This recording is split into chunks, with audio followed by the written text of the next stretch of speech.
Series dibuka dengan lalu lintas yang sangat ramai kendaraan lalu lalang, gedung pencakar langit di mana-mana. Orang-orang menjalani kehidupan mewah dan glamor. Diperkirakan perekonomian Korea Selatan akan terus tumbuh dengan seiringnya waktu. Kenyataannya tidak semua orang terlahir kaya sejak orok.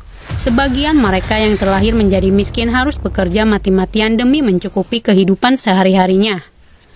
Lee Seung-cheon adalah seorang siswa SMA sederhana yang terlahir dari keluarga miskin. Sering dijuluki sebagai ditspoon atau sendok kotoran dengan tingkat kemiskinan tertinggi. Berkat kecerdasannya, ia berhasil sekolah di SMA elit, tempat anak-anak peringkat atas dan kaya raya. Namun, karena latar belakang ekonomi keluarganya, Seung-cheon kerap dirundung dan dihina oleh teman-teman sekolahnya. Karena termasuk golongan siswa miskin di antara siswa kaya yang sekolah di SMA Seoljil. Menariknya, golongan siswa kaya seringkali dijuluki dengan golden spoon atau sendok emas. Dengan mereka terlahir kaya sejak orok, di antaranya yaitu Park Jang-gun merupakan putra kepala staf angkatan darat, sekaligus orang yang selalu mengkebuli Seung-cheon di sekolah. Kwon Min-ho adalah putra dari direktur rumah sakit Sungbin, dan dia juga adalah seorang perundung. Jeong Yun-soo putra dari pemilik firma hukum Jeong and Kim. Dia juga termasuk perundung. Oh Hyo-jin gadis dengan ambisi yang sangat besar, putri dari perusahaan konstruksi Oh. Tak ketinggalan siswa paling kaya di antara yang terkaya yang sangat terkenal seantero negeri, yaitu Hwang Tae-yong. Anak konglomerat kaya raya, putra dari Presdir Hwang Hyo-do dari grup Dosin, perusahaan terbesar kedua di Korea. Hidupnya sangatlah terjamin bertabur kekayaan, masa depannya sangatlah cerah dengan dia adalah pewaris dari perusahaan bapaknya. Terlepas dari apapun itu, Tae-yong sangatlah suka menggambar. Ia sangatlah tertarik dengan dunia perwebtoonan. Tak heran jika dia sangat suka membaca webtoon hingga berjam-jam. Di samping itu, dia juga mempunyai riwayat penyakit. Tidak diketahui penyakit apa yang dideritanya. Jika ketakutan, dia harus meminum obat dengan tepat waktu. Meskipun seorang pewaris, nyatanya Tae-yong tidaklah bahagia. Ia kerap merasa iri dengan orang-orang yang hidupnya sesukanya, melakukan apa saja tanpa ada yang membatasinya. Berbeda dengan dirinya yang sudah ditakdirkan menjadi orang kaya, hidupnya sudah diatur oleh sang bapak untuk menjadi seorang yang sangat berwibawa dan tidak boleh melakukan apapun yang dilarang oleh bapaknya. Hidupnya sangatlah dibatasi dan dikendalikan oleh sang bapak. Di saat teman-teman sebayanya sibuk belajar dan les pelajaran untuk meningkatkan akademinya demi impian mereka untuk bisa masuk universitas bergengsi, Seung-cheon harus menghabiskan waktu untuk mencari uang. Ia rela bekerja serabutan demi mencari uang untuk membantu perekonomian keluarganya yang dililit hutang ratusan miliar won. Ia tidaklah malu dengan dirinya seorang ojol makanan. Hidupnya benar-benar kesulitan. Sang bapak merupakan seorang pengangguran, tapi ia adalah seorang novelis. Setiap hari selalu menulis webtoon, namun tidak mendapatkan hasil yang baik. Si ibu seorang pelayan di salah satu restoran, sedangkan si kakak pemagang salon rambut. Di sela-sela kesibukannya mengantarkan makanan, Seung-cheon tak lupa untuk giat belajar dimanapun. Ia kerap mencuri lembar soal untuk dipelajari di rumah. Lalu di malam harinya dia bekerja paruh waktu di salah satu minimarket. Dengan begitu ia bisa mengejar impiannya untuk menjadi orang kaya. Suatu malam ia didatangi oleh teman sekelasnya, yakni Park Jin-suk, yang datang untuk membeli sebungkus rokok. Karena masih di bawah umur, Seung-cheon pun tidak memberikannya dan melarangnya. Keduanya memiliki hubungan yang sangat baik dan dekat. Bahkan mereka mempunyai impian dan hobi yang sama, memiliki barang-barang branded kelak nanti. Senasib dengan Seung-cheon, Jin-suk juga kerap dirundung oleh teman-teman sekelasnya karena mereka adalah golongan siswa miskin dan sendok kotoran.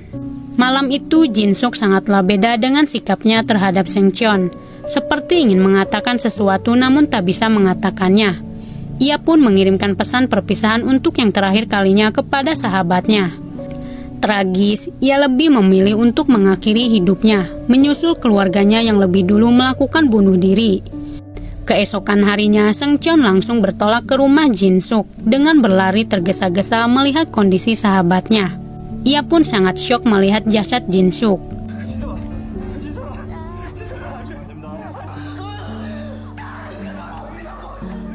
Kemudian datanglah Taeyong bersama bapaknya untuk berbelasungkawa kepada keluarga Jin Suk.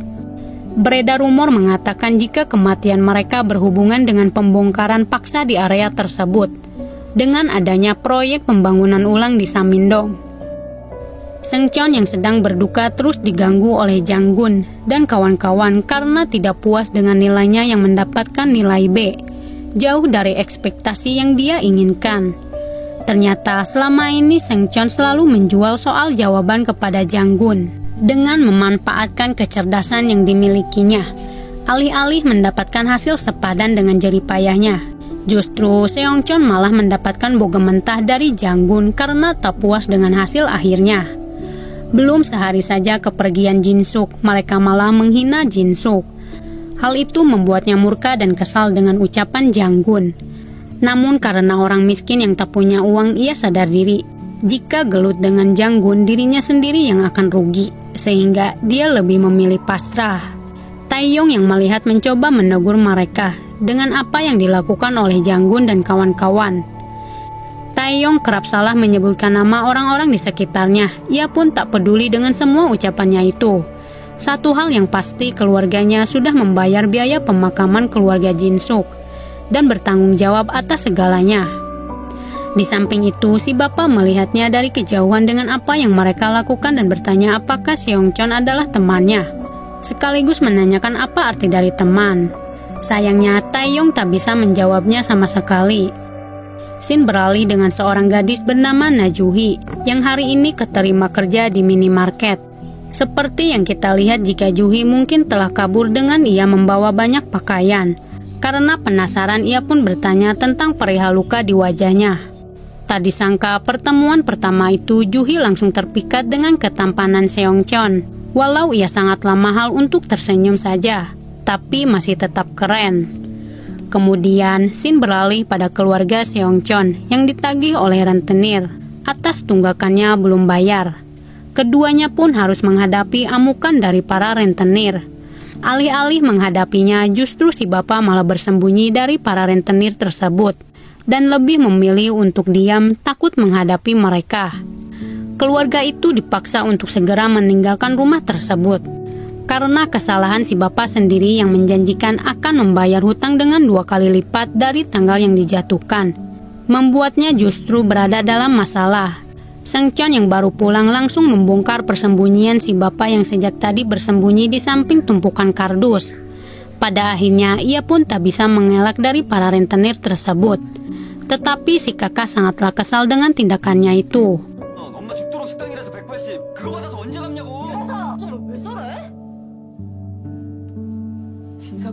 Tak disangka Taeyong sangatlah menyukai webtoon karya bapaknya Seungcheon. Tanpa disadari, hal-hal sederhana membuatnya sangatlah gembira. Tapi asisten bapaknya terus membujuknya untuk tidak terus-terusan membaca webtoon yang akan merugikannya. Karena jika ketahuan si bapak pastinya sangatlah marah. Tiba-tiba Taeyong memiliki kebiasaan dengan memainkan jari-jarinya sampai terluka. Dengan kecemasan dan ketakutan yang berlebihan membuatnya tak bisa berkutip di depan sang bapak. Tidak diketahui apa maksud dari si bapak yang membuatnya sangatlah ketakutan.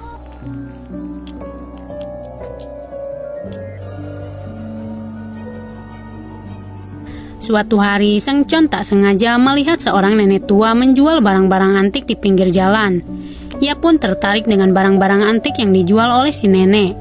Lalu si nenek menawarkan untuk membeli sebuah sendok emas atau golden spoon yang bisa mengubah nasibnya. Ia dijanjikan kekayaan yang akan mengubah hidupnya secara spontan dan instan. Serta apapun yang ingin Seungcheon inginkan, ia akan mendapatkannya. Tetapi Seungcheon tak bisa percaya begitu saja dengan ucapan si nenek. Terlebih tidak ada yang mau di dunia ini menukar kedua orang tuanya dengan sendok emas tersebut. Ia pun meragukannya, tetapi si nenek mengatakan jika Seungcheon mungkin akan berubah pikiran setelah dia berada di persimpangan jalan, ia akan mengetahuinya. Tak lama kemudian, Seungcheon memutuskan untuk pergi ke rumah Taeyong yang saat ini Jang Gun sudah menunggu kedatangannya. Seungcheon pun merasa takjub dengan rumah yang ditempati oleh Taeyong, membuat jiwa miskinnya meronta-ronta. Seperti biasa, Seongcheon selalu mengerjakan apa yang diinginkan oleh Janggun. Ia juga kerap dipermalukan di depan semuanya. Tak disangka, Taeyong justru mengajaknya makan bersama. Namun perkataan Janggun terus mempermalukannya. Janggun mengatakan jika Seongcheon tak pantas memakai sendok emas. 미안한데 나도 너를 곱게 자랐거든. 밥 잘 먹을게, 태영아. 자. Tiba-tiba Seongcheon mengeluarkan sendok emas yang ternyata dia benar-benar membelinya. Seperti selayaknya ia makan dengan sangat lahap, tanpa disadari jika sendok emas itu benar-benar ajaib dan mempunyai kekuatan. Shin memperlihatkan Seongcheon tidak bisa menemukan keluarganya dalam kondisi gelap. Betapa terkejutnya ia melihat keluarganya sudah terkapar terbujur kaku di atas kasur. Selain itu, ia menemukan surat yang berisikan permintaan maaf dari keluarganya. Tiba-tiba,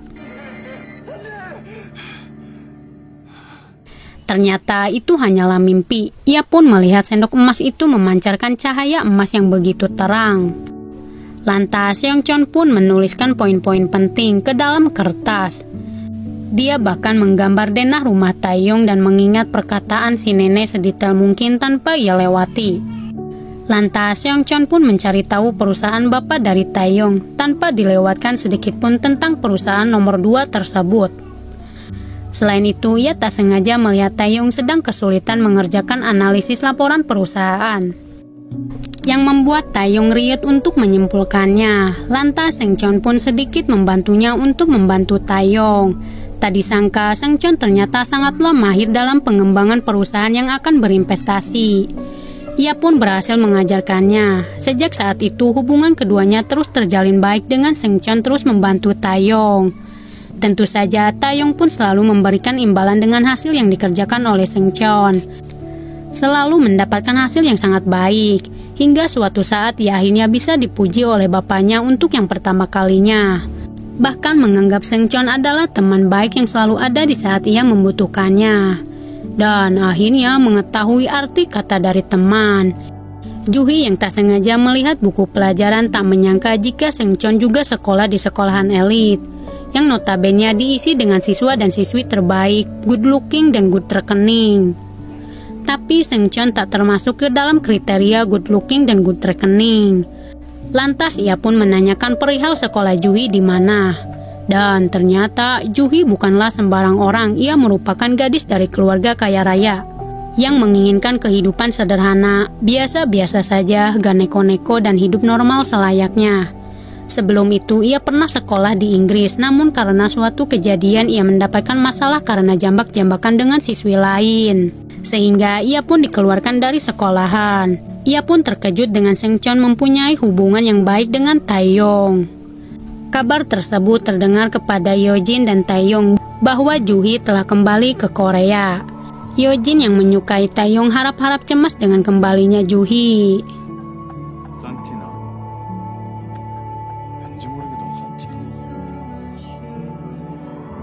Malam pun tiba, keduanya pun pulang bersama-sama, tapi Juhi sedikit mengeluh dengan pekerjaan saat ini sangatlah banyak dan sangatlah melelahkan. Kemudian mereka pun memutuskan makan malam bersama. Juhi menanyakan kedekatan dia bersama Taeyong apakah berteman. Seongcheon pun menampik bahwa ia tak mungkin bisa berteman dengan golongan orang kaya di antara yang terkaya. Tetapi Juhi sangatlah kagum dengan kerja keras Seongcheon menafkahi dirinya sendiri dan memintanya untuk sedikit tersenyum. Tak lama kemudian ia menanyakan impiannya. Sudah pasti impian Seongcheon tak neko-neko, ia hanya ingin menjadi orang kaya saja. Belajar di luar negeri, membelikan apartemen mewah untuk si ibu dan berkelana. Bertahan hidup bagaimanapun juga walau banyak rintangan yang menantinya. Berbeda dengan Juhi yang memiliki impian menjadi seorang novelis, seperti menulis novel Harry Potter.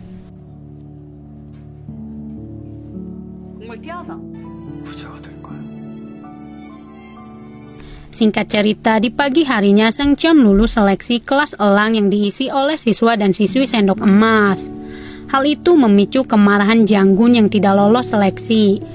Ia pun melampiaskannya kepada Seongcheon dan menyalahkannya atas kegagalan yang ia rasakan. Setelah membayar dengan apa yang dikerjakan oleh Seungcheon, namun hasilnya justru sangatlah mengecewakannya. Kali ini Seungcheon tak akan merelakannya dengan hasil jerih payahnya. Tiba-tiba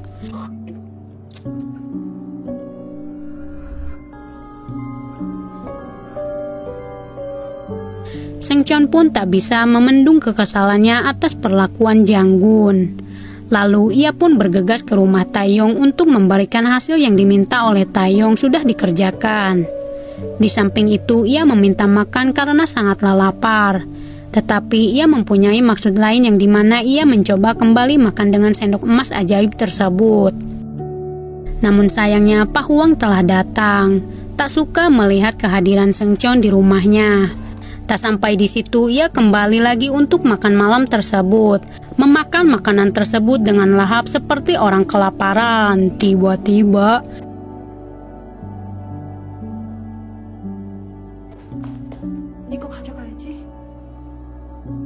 ia pun kesal pada dirinya sendiri yang mempermalukan dirinya sendiri dengan mempercayai perkataan si nenek tua.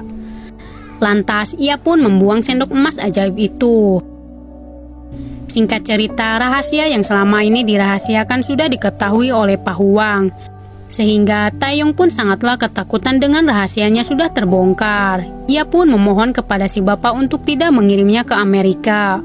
Menurutnya itu sangatlah mengerikan, tidak diketahui apa yang terjadi di masa lalu. Taeyong pun berjanji akan mengurus semuanya. Keesokan harinya, Taeyong bersama ibu tirinya melaporkan fakta yang mencengangkan, di mana dia memutar balikan fakta jika Seungcheon lah yang memerasnya, sehingga Seungcheon pun terancam dikeluarkan. Melihat kejadian itu, si bapak terus memohon untuk memberikan kesempatan untuk Seungcheon. Hal tersebut menjadi tontonan murid lain termasuk Juhi yang hari ini menjadi murid baru di sekolah tersebut.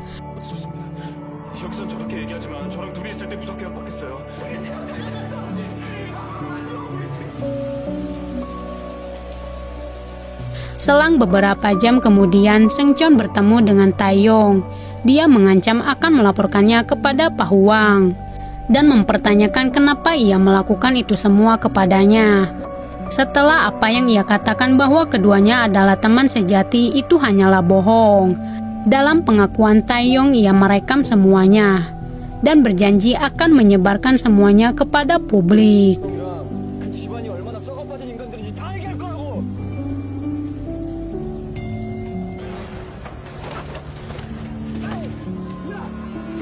Akibat pertengkaran itu membuat Seungcheon terjatuh ke dalam danau. Sontak saja ia langsung panik dan mencoba mencari Seungcheon ke dalam danau. Seketika Taeyong berpikir sejenak untuk tidak jadi menolongnya. Di samping itu Seungcheon pasrah dengan kejadian yang dialaminya, bahwa hidupnya tak lama lagi. Tiba-tiba sendok emas ajaib itu muncul ke dalam danau. Sontak saja ia langsung menggapai sendok emas tersebut. Mengingat perkataan dari si nenek tua, ia pun bangkit untuk kembali ke daratan dan tak ingin mati seperti ini. Lalu Seungcheon pun mengobrak-abrik tempat sampah untuk menemukan sendok emas ajaib tersebut. Beruntung ia menemukannya dan langsung pergi ke rumah Taeyong secara paksa untuk meminta sepiring nasi dan lauk pauk untuk yang terakhir kalinya.